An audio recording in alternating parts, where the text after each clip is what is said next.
Hey guys, it's John from Agile for Everything, and today I wanted to talk about something I've seen popped up lately in my neighborhood. Today is the first day after Labor Day, early September, and so you know what that means? No, not back to school. That means you're going to see Halloween stores all over the place.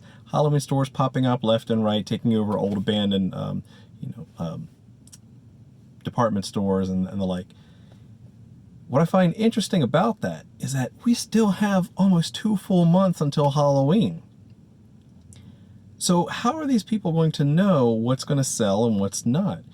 In fact, because of the way that they are designing for one day of the year, the hard part about what their industry is in is how are they going to determine what sells best and what doesn't. The downside to this is that the only way you can really tell what is going to win and what's not is to go through the entire cycle of the Halloween season and look at all the receipts on November 1st and see what sold the best and what didn't sell. Now, a good businessman or woman would look into those sales sheets and see, okay, we sold a lot of this kind of costume this year and less of this. So next year we'll predict that we'll start changing our inventory, changing our production, changing other methods. Except things change, plans change, and also fads change, trends change. Things that some of the Halloween costumes this year are guesses of what's going to be hot based off of what's on Netflix, what movies have come out, what's in popular culture. And so there's a lot of time and energy spent in building lots of mass-produced items to guess what is going to be successful that year.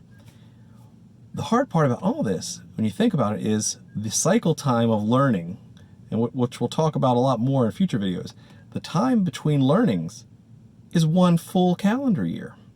Now, yes, you could argue that now they can look at their sales every day from early September all the way through October, and that can give you some sort of indicator of what's going to sell well, of maybe if you run out of inventory, you can go order it from the supplier. But the supplier is only going to have what was produced that year. It's very hard to ramp up new production for new assembly lines or even existing costume production. It's going to be very hard unless they've planned accordingly to ramp up and scale up those things that have sold, especially in physical goods. Digital goods, they're pretty easy to spin up and spin down.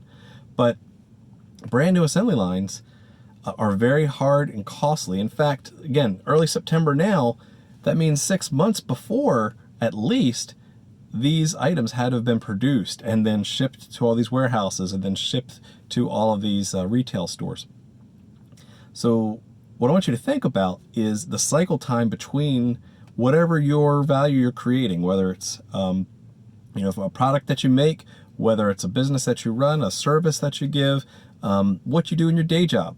How often do you get feedback? Hopefully it's not once a year. Well, then again, I do know people that have had the once a year visits with their manager to check on their performance. You can see even for your own individual performance plan, meeting once a year doesn't tell the whole story about what you thought your goals were going to be, what you've learned along the way, how you've changed, how you've reacted to new work that's come your way. All of these things need to shorten that cycle time.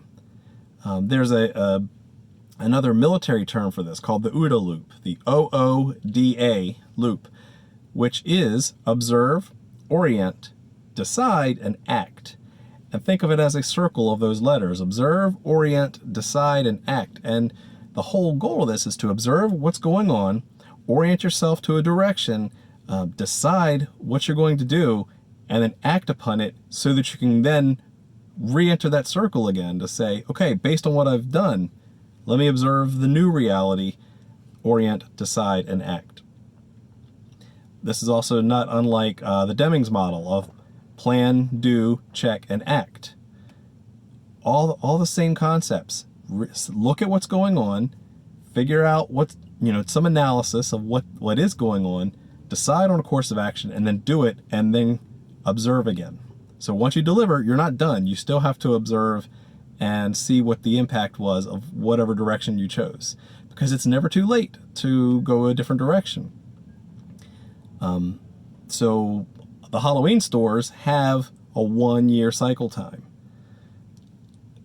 You're not going to do a lot of learning, and we want to emphasize fast learning, short cycles, get that iterative feedback along the way. Now, it would be nice if Halloween came once every month, so you could then learn and see what works and then adapt every month or every week. But Halloween comes but once a year, unfortunately, and so being in that industry incurs certain risks that you may not have in other industries. And something you need to think about is, how can I either shrink down or create lots of little OODA loops along the way, or plan, do, check, act loops along the way, so that whatever value I'm creating, I'm getting some information back to make sure I learn what works, what doesn't, and then how to improve on that along the way. So that's it for now. See you in the next video.